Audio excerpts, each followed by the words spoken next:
He gave my back a gentle pat, his touch calm and reassuring. His voice was soft but resolute as he spoke, guiding me toward the shop. Come in. It's getting colder out here. I followed without a word, still too shaken to speak. He fetched a towel and draped it over my shoulders, his movements careful, deliberate. Sit there, he said, motioning to a small wooden chair by the counter. I'll prepare something warm for you. The weight in my chest remained, but the warmth of the shop slowly pressed against the cold settling in my bones. The light from scattered candles flickered across the room, their glow making the space feel different tonight. Not like an herb shop, but something softer, something safe. A forest sanctuary hidden away from the rest of the world. The fireplace beside me made me warmer. At last, a thought found its way past the tightness in my throat. Do you want me to tell you what happened? My voice came quiet, uncertain. He continued his work, plucking leaves from the hanging plants with practiced ease. I wish to, he admitted, his voice as steady as his hands. But I can tell you're not ready to speak of it yet. He glanced at me then, a hint of understanding in his gaze, before returning to his task. I'll wait until you're calm, and you're ready, he said, his voice steady, as he continued working, giving me the space I needed without pressing for more. Turning toward the small hearth, he busied himself with the kettle. Rest easy, he said, the warmth in his tone matching that of the room. I'll have a drink ready for you soon. Thank you, Louis, I said, tears streaming down my face. I told you, I'm your family. I'll keep you safe. His words lingered in the air, making the warmth of the room even more comforting. The fireplace beside me crackled softly, casting flickering shadows on the walls. He boiled the leaves he had gathered, and soon their scent filled the shop, blending with a faint aroma of herbs. Wiping his hands on a cloth that hung nearby, he turned to me. I'll fetch you something dry to wear. Just wait here. I only nodded, feeling the damp fabric clinging to my skin. He disappeared into his room and returned moments later, handing me a thick woolen coat, a linen shirt, and a pair of loose trousers. I'm afraid I have no women's clothing, he admitted. It's fine, thank you, I said softly, taking them from his hands. I stepped into his small room to change. It was simple, just a modest bed tucked into the corner, a wooden table with a potted plant resting on it. The scent of dried herbs lingered in the air, adding to the shop's earthy warmth. Once dressed, I stepped back out. He was at the counter, carefully pouring the brewed drink into 2 cups. As I approached, he gestured to the seat across from him. Please, feel welcome, he said. I sat without a word, wrapping my hands around the warm cup, letting its heat seep into my fingers. He's been hurting me, Louis. Henry? I whispered, my voice trembling as I gripped the warm cup in my hands. Louis's eyes darkened with concern. He leaned slightly forward, his brows furrowed. So that's why. You ran away. I nodded. Yes. I couldn't take it anymore. My breath hitched, and I lowered my gaze. I'm sorry. I have nowhere else to go. He said nothing, but the warmth in his eyes didn't waver. I can't go back to my family, I continued, my words spilling out like a dam finally broken. I don't want them to worry about my marriage. They're happy now. My mother is healthy again. I don't want to go there and ruin everything. Louis remained silent, only listening as I spoke. For hours, I poured out everything. The weight of my fears, the lies I told to keep up appearances, the truths I never thought I would admit to anyone. And he didn't judge me. He just listened. You don't need to worry. I'll be here, he said, his voice steady yet filled with something unspoken. I didn't know you'd been struggling like this, he murmured, his jaw tightening. I should have known. From the scars, from the wounds I saw. His hands curled into fists, his knuckles paling. I want to make him pay for this. I want to see him suffer. His gaze flickered down to my lips, his expression darkening further. He did that to you again, didn't he? He reached out, hesitating before pointing to the cut on my lip. I swallowed hard. Yes, I whispered. I'm sorry, Louis. I shouldn't be here, but here we are. He exhaled sharply, his jaw tightening. What do you want me to do with him? Just say the word, and I'll do it. Do you want him dead? I can feel his frustration and anger rolling off him in waves. I don't want you to do anything. I don't know, Louis. He's been a huge help to my family, and I can't repay him like that. I said, my voice shaky. Please don't do anything. Please act like you didn't hear my story. Please don't leave me. I won't. I promise. Just like before, I won't leave until you leave.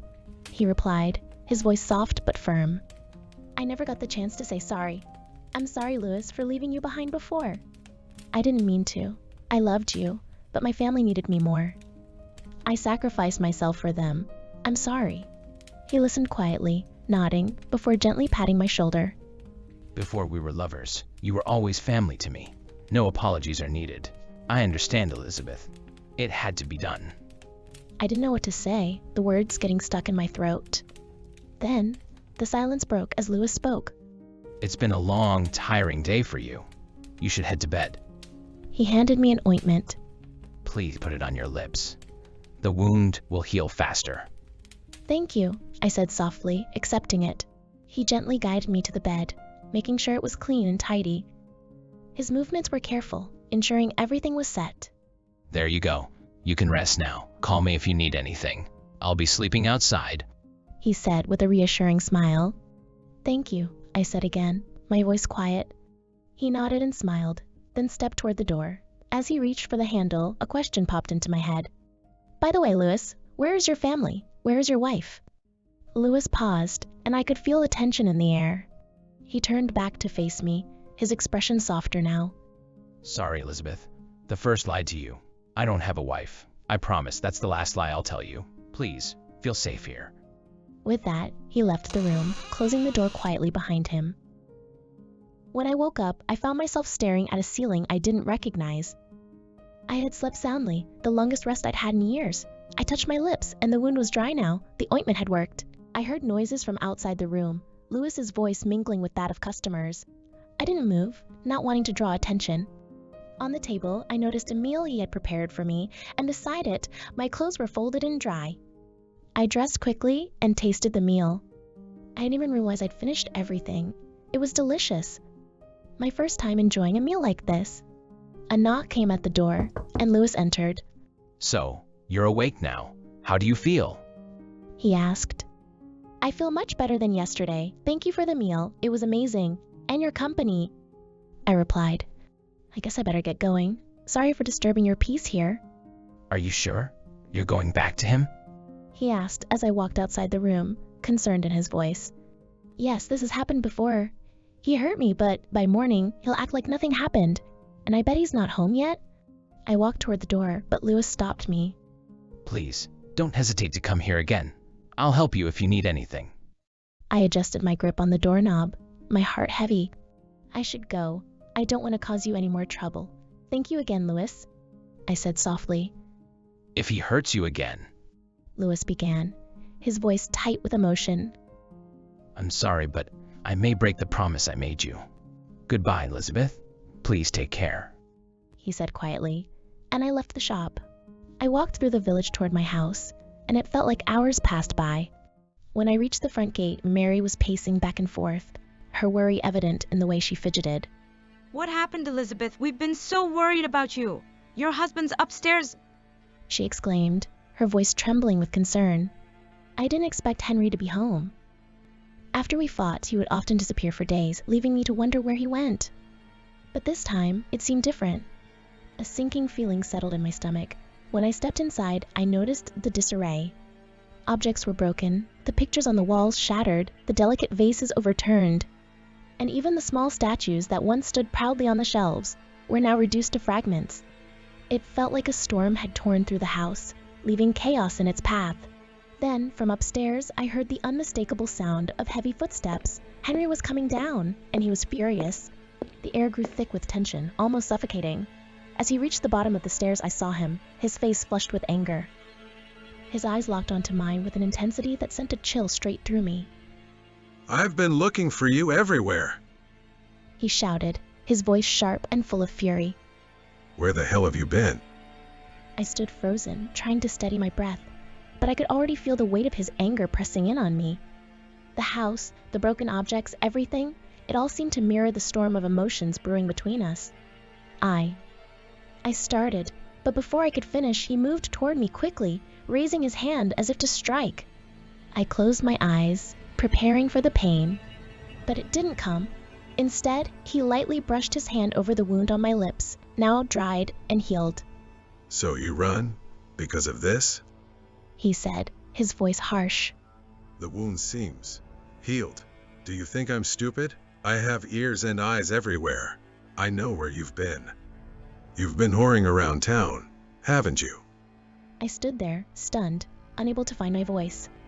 His words pierced through me, leaving me frozen in disbelief. Don't worry, I've taken care of it.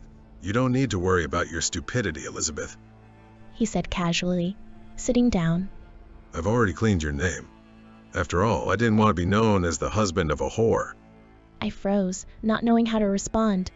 My mind raced, but no words came. The silence felt suffocating. I ran toward the door, shouting, "No, Louis, no!"